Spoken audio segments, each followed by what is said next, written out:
Good morning, everyone.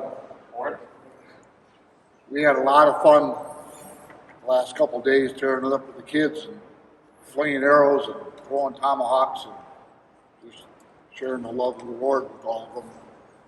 So I'm very blessed to be here. I prayed and asked the Lord what we should give for a message this morning. He put it on my heart that I give the Kicking Bear message. So I have got no other Bible verses or anything else He's put in my head. So I'm going to go ahead and tell the Kicking Bear story. So it starts when I was 5 years old. I had the greatest dad, the most incredible mom in the world. And my dad was fun. Mom was great, but when Dad came home, we tore it up. Throwing us around, playing games and hooting and hollering. And on weekends when he didn't have to work, we got to have Dad. And I remember going out in his four-wheeler and bouncing around out in the woods, and us kids were having a blast. One day he got that four-wheeler stuck, and the mud was up so high in the tires. I thought, man, how are we going to get home? What ended up happening was my dad became the hero, and he got us home. Everything was pretty normal. It was fun. It was joy. It was great being a kid. And one day I was in the house, and I walked in the hallway, and my mom and dad were talking, and my dad said something to my mom that I knew it hit my heart pretty hard. And he said, "I'm leaving." And the way he said it, I knew he was telling the truth. So I went out the front door and hid the back seat of his car, and I was hiding up in the back seat as far as I could go because I'm not letting my dog go without me. And it wasn't very long, they found me in the back seat, and they said, "Here he is." They opened up the door and they're pulling me out of the car, and I'm on the ground kicking and screaming, "Dad, don't go without me." And whew, it was like yesterday. So my dad was a different guy. He was like he didn't even know me. I'm kicking and screaming and yelling, "Hey, don't go!" And he gets in the car and drives out of the driveway, and down the road he goes. And the worst part about it was every day we were at home, standing by the windows, waiting for Dad to come home. He never come back. And, time went by and things changed. There was a cloud over our family now. It was not the joy or the happiness. There was Mom with bills and problems, and it just was not fun. And one day this big, tall guy was at the door. And I opened up the door, and he says, "You're Raymond." I said, "Yep." He goes, "I'm your grandpa over." And my grandpa, he's like this. And a little short, my grandpa was about like this, and they're standing there. In they come. Wasn't very long, we were laughing and joking and having some fun, and things are changing. My mom was happy, and my grandpa said, "We're moving you back to Wisconsin with us." They packed us up from Detroit, Michigan, moved us to La Crosse, Wisconsin, and we became a family again with a leader in the family, which was my grandpa. And boy, was he a great guy. I mean, he treated me special. I got to go places with him. I got to go fishing. School was pretty good. And as things were going forward, we had a family. And one day, my mom and my grandma, I knew my grandpa was sick. My mom and my grandma sat us down and said, "Grandpa's got a thing called crawling stomach cancer." And, to me, I thought it was a flu or something because I was pretty young. And what ended up happening is my grandpa's a big man. He just kept shrinking and shrinking. Next thing you know, he's in bed all the time, and he was in pain. And they said they were going to take him to the hospital. You all know when you go to the hospital, you get better. Well, they took my grandpa to the hospital, and I would go after school. I'd go visit my grandpa. And then one day they wouldn't.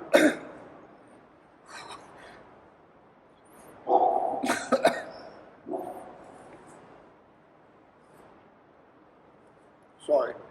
They wouldn't let me in the room because my grandpa passed away. So now this dark cloud comes over the family again. My grandma, my mom, they're confused. We got all the kids, and their focus was no longer on us. The joy of the family was gone again. And so what ended up happening was, as going to school, now I'm on my own. I wasn't the best at sports. I wasn't the best at anything. I went to school. I liked to hunt and fish, and that was it. And I started getting bullied. I got the ever-living daylights beat out of me a couple times for no reason, just because I was a kid. And I ended up in the hospital for 3 weeks because of getting bullied. I got beat up so bad. And going forward, I didn't like going to school no more. It was a bad place for me. And so I started hanging around with the wrong kids, so to speak. But I was hanging around with kids that had the same problems I did. Those kids liked partying, and they liked drinking, and they liked chasing around. It wasn't very long I was in that lifestyle, but I was not being beat up anymore. Next thing you know, I'm out doing it all. I'm having a blast. Then I realized I didn't have to go home anymore. I'm 13 years old. I don't have to be, I slept in a tent on the beach, partied all the time, goofed around. I didn't have to go to school. Man, I was free. I got to do whatever I wanted to do. But one day I went home, and there was a strange guy in the house, real intimidating. Again, you're Raymond, sit down. And he sat in the chair, and he looked at me and he says, all you kids are out of control. Your parents can't take care of you, so we got new homes for you. Just like that. Walked us out the door. My brothers and sisters went in one car, and I went into another car. And I ended up in a foster home that was a work farm in Holman, Wisconsin. There was 5 of the boys that were there, and I'll tell you right now, they were the type of boys you would not want your kids to hang around. Every morning I got up, I milked cows. I went to school smelling like a cow, and I came home and I milked cows. It was chores all the time. People were going hunting and fishing, and I couldn't go. It was like I was in prison, in a life I couldn't get out of. There was no barbed wire, no bars, or no walls, but I could not get out of where I was at. And you know, it wasn't my fault. I just didn't have a dad. So one day the bus pulled up to school. Everybody got off the bus. I went to the highway, and I hitchhiked all the way back to where my friends were, and I was free again. All right, this is it. And I'm out there having a good time and not having to do the things I had to do. I want you to know that working on the farm, though, taught me how to work. I liked the work. I liked the type of work we were doing, but the people I was living with, they didn't care about me. All they cared about was us boys being there, doing the chores and getting it done, and the rules were really strict. So about a week went by, and the police found me. They picked me up, took me to jail. For truancy, they gave you 3 days off of school. My 3 days were spent in jail to teach me a lesson. A 13-year-old kid in jail. 3 days to go by, they take you back to the foster home. And I'm going to tell you what, I hated it. I hated my life. I hated the way I was living. 5 times I ran away from that foster home. I ran away every time I had a chance. And the 5th time I ran away, I went to see my mom because I love my mom. She's the only person I got in the world. And I wasn't at my mom's house 5 minutes. And the police had the doors. The back doors were, there was police at, they had the front doors, the windows. I mean, there was cops everywhere. They picked me up, put me in a squad car, and I'm going to jail. I didn't get to be with my friends, no time off. And it hit me really hard on the way to jail. It was my mom that called the police. My only person in the world that I thought cared about me just turned me in. At this time in my life, I know my mom did that for my own good, and I can see that. But at that time, not having anybody in your life didn't matter anymore. I can't say I was suicidal, but I didn't care. I didn't care if I lived or died. I was sitting in jail that night, and I'm crying my eyes out. And I knelt down on the concrete floor up against a steel bed, and I prayed to a God I didn't know. I said, would you please put somebody in my life that would never leave me? And you know, it was just wishful thinking. 3 days went by, and I had a new plan in my head. My plan was not to go back to the foster home. My plan is when that probation officer picked me up to take me home, I was going to get in the car. The first stop sign, I'm going to jump out, take off running. I'm heading to a place called the Cities, where nobody knows me. I'm not going to be in prison in this life anymore. I did not care. So the 3rd day had come by, and on the 3rd day, I sat down on a steel bench and had my cornflakes and my coffee, And it is the worst tasting stuff you ever had. And there was some magazines on the table. I opened up a magazine I never saw before, and it's a hunting magazine. And in that magazine, they got pictures of elk and moose, and there's stories of people that get to go to Africa and Canada and Alaska. And I'm thinking to myself, man, do people really get to do this stuff? And just then, the bars on that door drop. It just bang, and the door opens up. There's the walking nightmare, and he says, "Come on, Ray, I got to take you home." And I think he knew at that moment that I was not going to go home.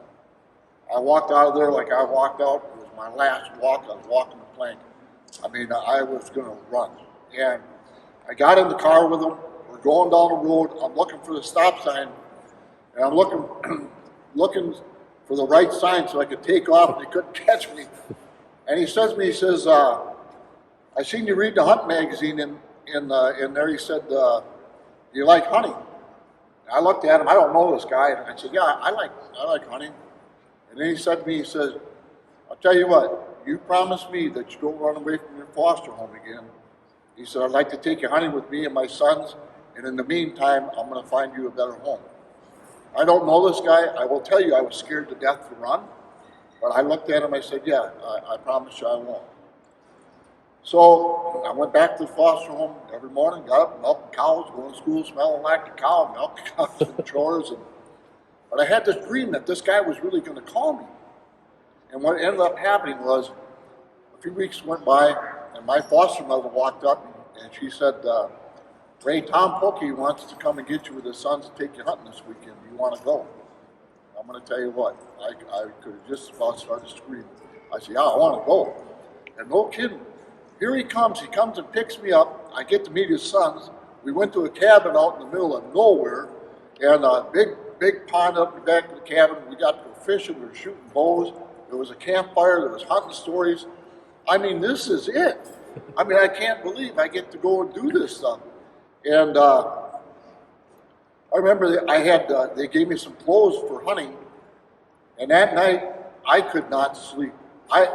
I mean, they're going to get up at 4:30 in the morning, and I'm up all night waiting for that alarm clock to go off so we can go hunting. I want to see a white-tailed deer. And so next morning, the alarm clock goes off, and all of a sudden, bang! The door opens up, and here's Tom and the boys out there. They run right out the back door, ran off the dock, and jumped into that lake.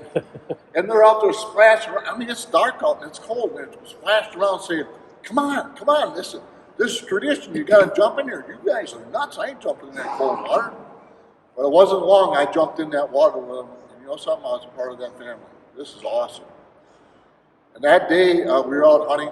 I saw my first white-tailed deer in the woods.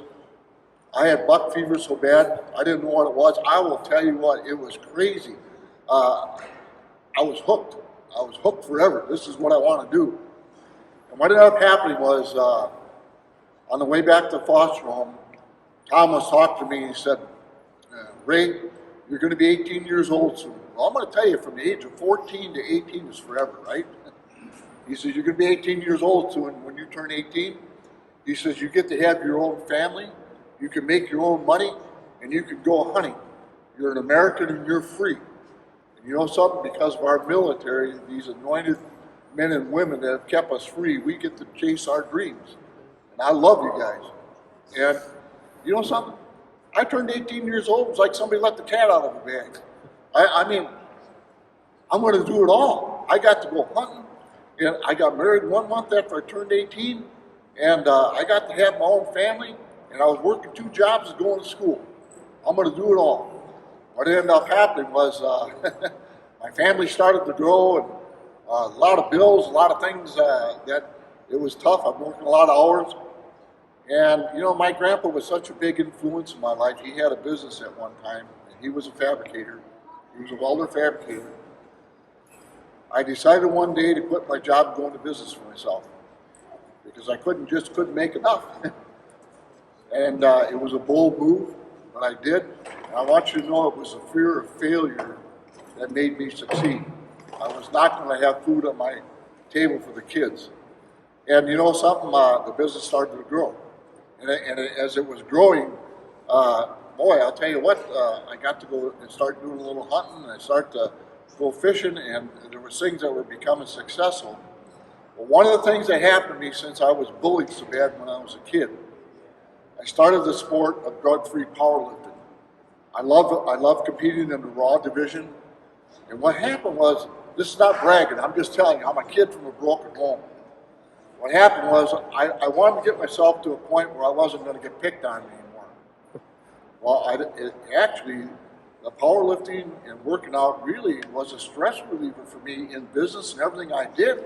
So I'd go work out, and I kept focused on what I wanted to do. And I started going to tournaments. I went to my first tournament. I got beat so bad at that tournament, I said, I'm never going to get beat again. And I kept working at it. And I remember getting called to go to a tournament in northern Wisconsin, and they had the right judges there.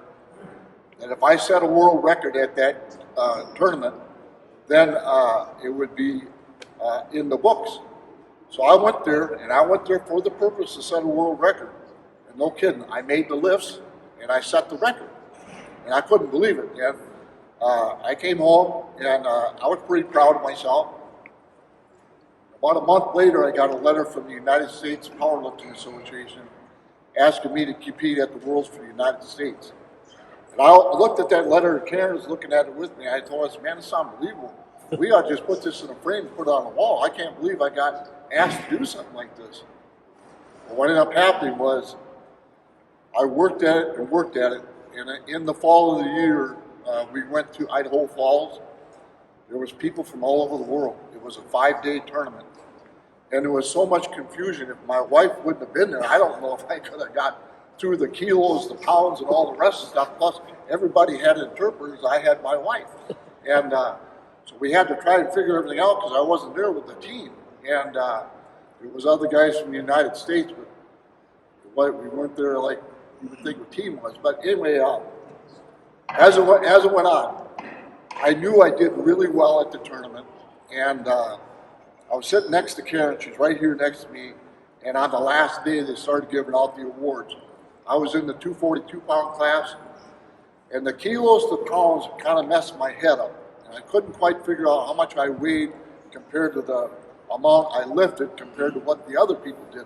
The Russians followed me everywhere. I'm going to tell you what, wherever I went, they were following me and watching me, even if I went inside.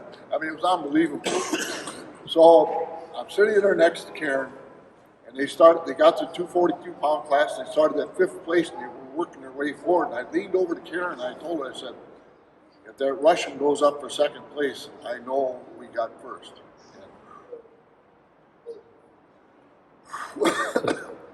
Unbelievable. I'm sitting there holding her hand, and they called the Russian up for 2nd place. I couldn't believe it. We accomplished it. We won it.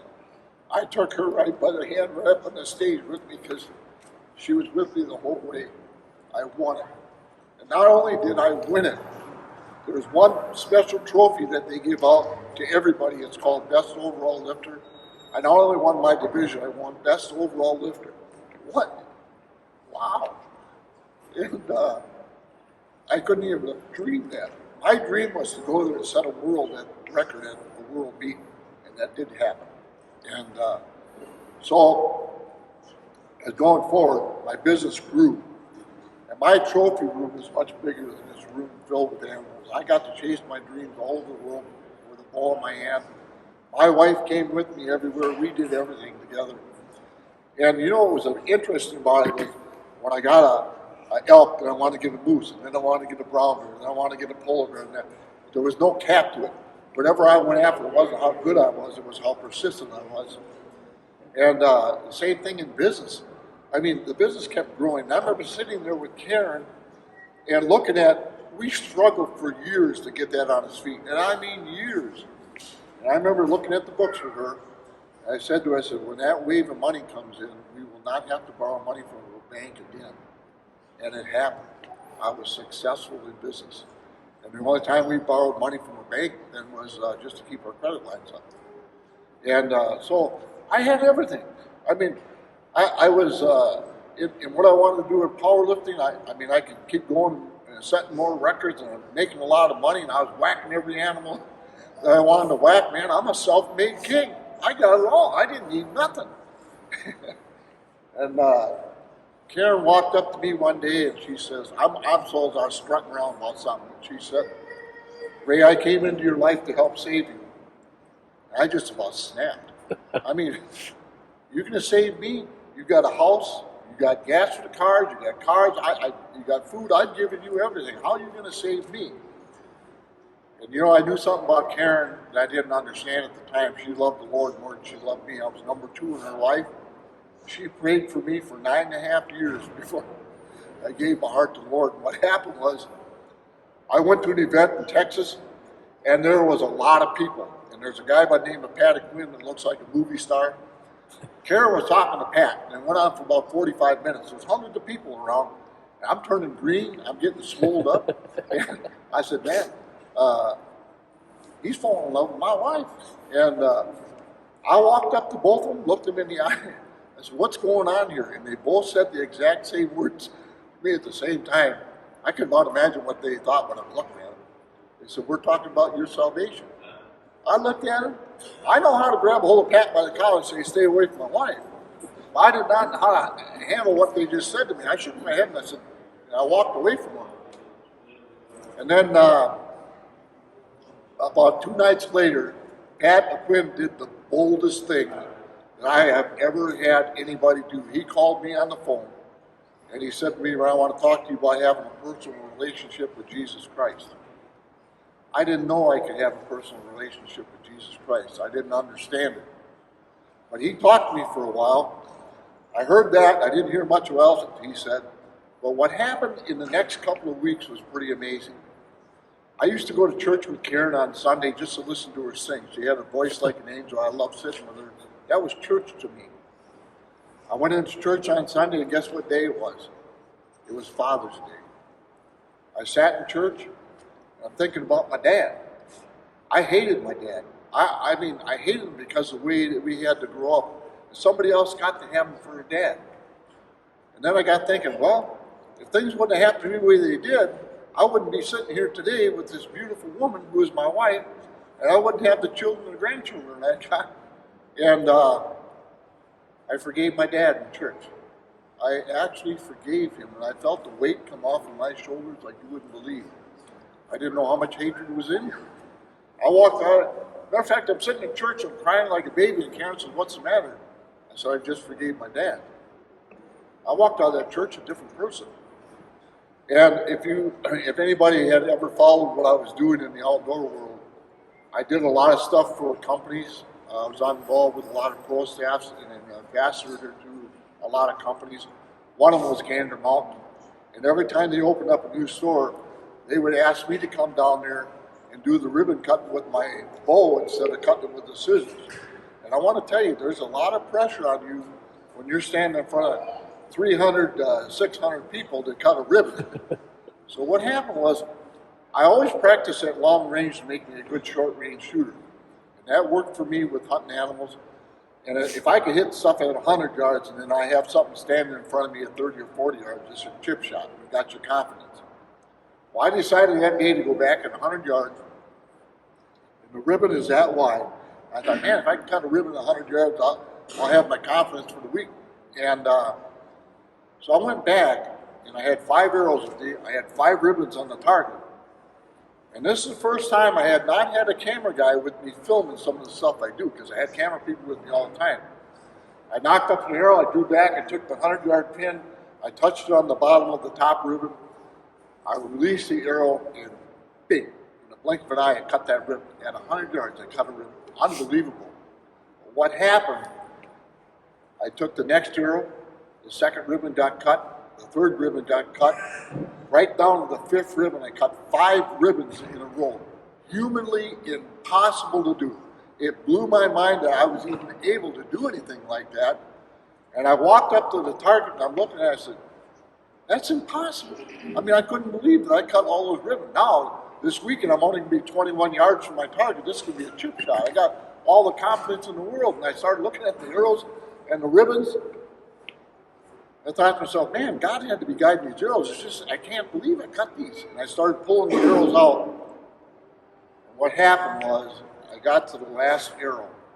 And what Pataquin said to me, and the things that my wife said to me, and all the things that went on since I was 5 years old came into my head.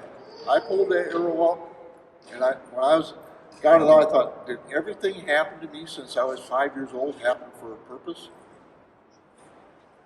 And man, it hit me hard. And I was thinking about it, and all this stuff was going in my head. I thought, well, I'm going to put 5 more ribbons on here. I'm having the best shooting day of my life. So I put 5 more ribbons on there because I'm going to cut them again. I turned around to walk back to go cut the ribbons. I didn't get very far. And I'll tell you what, it was like somebody hit me in the back with a club. I went to my knees. I knew the truth. I raised my bow and my arrows up. And I said, from now on, Lord, it's no longer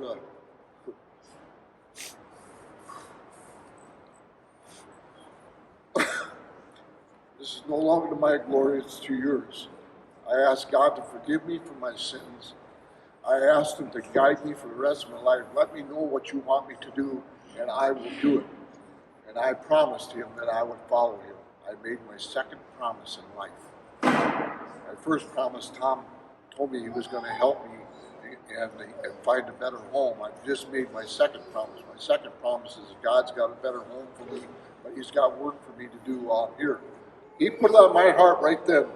I've only got this much time left on this earth. All the trophies I got on my wall, and there's hundreds of trophies, they're going to be on somebody else's wall someday. My name's not even going to be on them, so what did I accomplish there? Nothing but for Ray Howell. All the money I had in the bank, I'll tell you what, I didn't even know who my friends were. You don't know. And I thought, well, when I die, I can't take the money with me, so what did I accomplish there? Nothing but for Ray Howell.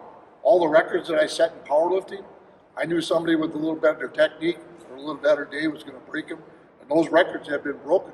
Mine ain't even at the top of the record books anymore. So what did I accomplish there? Nothing but for Ray Howell. God put it on my heart right then and there to let every kid know that no matter what their problems are, He's got a purpose for them, and that purpose is for good. I made a promise. I can't go back to work. I can't go back to whacking animals. I can't go back to second, because they were distractions. They were distractions in my life. They were my gods at one time. So I walked up to Karen. I'm scared to death because I'm going to tell her what I just did. And I said to Karen, I said, Karen, I gave my heart to the Lord today. I'm not going back to the business or whacking animals or setting records. He's called me to let every kid know that He's got a purpose for him. And I said, that's what I'm going forward to do. You know what my wife said to me? She said, you do what you think is best, and I'm sticking with you. Oh my gosh. I had no idea what I was married to. I had a beautiful wife, and I loved her very much. But I was married to a warrior bride that no matter what, she stuck by me. No matter what the storm. And, you know, nothing went smooth going forward, but we stayed to what God called us to do, and that's the ministry of Kicking Bear. That's how it got started. We started putting on events all over the United States. It was totally free to kids because there was a lot of kids out there like me that didn't have parents that could afford $5 or $10 for a kid to come to a camp. That's why we keep it free to everybody. And what I've witnessed in the last 24 years has just been totally amazing. And what Kicking Bear does in communities, I didn't see it being like that, but God knew that and how it changes communities after a while. So what I learned about myself in being a self-made king, I started having Bible studies with my wife the day I gave my heart to the Lord. Within 3 months, my wife became the most beautiful woman I have ever seen, and there's none that has ever matched her since. God was protecting my eyes. And I loved having Bible studies with her, and I learned so much from Bible studies and wisdom and earthly focus and a kingdom focus. One of the studies that we had, which was pretty amazing, we studied about Moses, and he was going to free the people. And Moses was afraid to do it, and God gave him a staff. He says, you use this staff and perform the miracles, people will know that you're telling the truth. Well, Moses went forward with that staff, and he did a lot of miracles, and he did some pretty cool stuff with it. As a matter of fact, going forward, there was battles that were fought that they held the staff up, and as they held the staff up, the battles were won. So God had given Moses a special gift to be able to do his will. Well, what ended up happening was I was trying to figure out what happened to Moses' staff, because I said, who's got it? Whoever's got it's got to be rich and famous, right? Anybody with an earthly focus and had something like that, they'd be rich and famous. I can't find his staff anywhere. I found that Aaron's staff was in the Ark of the Covenant. That's where it's at today. And going forward, I got to Gideon. Gideon was being called to war. He didn't know if God was real or not, but an angel showed up, took his staff, touched the offering, it burnt up, and Gideon knew God was real. And what Gideon did with 300 men is impossible to do without God. You get a chance to read the story. It's incredible. So another month or so went by. I can't find anything on Moses' staff. I'm sitting in my office, and in walks Pastor Clements. He comes walking, a big smile on his face. He sits down in the chair, leans back in the chair, and he says, Ray, you got to take that staff that God gave you and get out and do more shooting demonstrations and bring more men to Christ. I said, what did you say? He said, your bow. He said, God gave you that bow to change men's lives. He had no idea what I was studying on and why God waited till then to let me know that that's what he did. I broke down crying. I said, how? I mean, this is unbelievable. Everything that I did to make myself rich and famous with that bow in my hand, that's what I did. God had another purpose for it. And that purpose is what we do right now with Kicking Bear. So I just want to, what's interesting is the mission statement for Kicking Bear is to put a bow in a kid's hand and lead their family to the Lord one-on-one. God had that figured out way back before I was cutting ribbons. He knew. He knew since I was 5 years old what he had planned for. I went through a school of hard knocks. Had I known that God had Karen planned for me when I was kneeling down on the floor in that jail, I'd have been the happiest kid in the world that I would have somebody like that in my life. But I had to go through what I went through so that I could be on the front line fighting the battle that he's called me to. What a blessing it is to have all these other warriors who stand alongside me that know the truth. And you know, my wife Karen, she's the most amazing person I've ever met. She went to heaven 8 months ago. And she told me, she said, Ray, I am dying. I want to see my dad, my mom, and my brother. I want to see the streets of gold. She said, I'm going to leave you for a while, but I'm going to be waiting for you in heaven. I know that's where she's at right now. It's been tough. Anybody that knows me knows I've been a little off, but what a wonderful, incredible gift that God would put somebody so special in my life, that he cared for me that much, that I would be called to a ministry. And this is what I do. I didn't know how we were going to make a living. And for 24 years, everything in the Bible is 100% true. He said he'll provide for us like he has for the birds and the fowls in the field. I'm here today, and he's provided for us. So, anyway, I will leave you with this. If you're not having Bible studies with your wives, if you're not having Bible studies with your families, if you're not having Bible studies with the one you love, the devil's already got you by the hand and he's pulling you in a different direction. If you think you can handle it on your own without God, I will tell you it will not happen. At some point, you're going to realize that you needed God in the middle of it. And what you gain in wisdom from the scriptures and what you gain as a family, and then the trickle-down effect is watching your children not going into the left field, but being close to the Lord and being close to you. That's the truth of it. So, anyway, that's the Kicking Bear story. And what's happening this year in the growth of Kicking Bear has been amazing. I mean, we actually got champion camps. We're training champions to put on events this year in other parts of the country. And Kicking Bear right now is in 34 states and is going to keep growing. But that's in God's hand. But for me, I came from a broken home, and God had this plan for me all the way along, and now I get to witness victory in Christ and all the things that He does, and I get to be a part of it. And I get to join together with a lot of other people who have been called to the ministry no different than me. That's why I tell people, Karen and I are the founding servants, because I am not smart enough or good enough to pull off what's going on. The Lord's at the helm of the ship. So thank you. Yeah.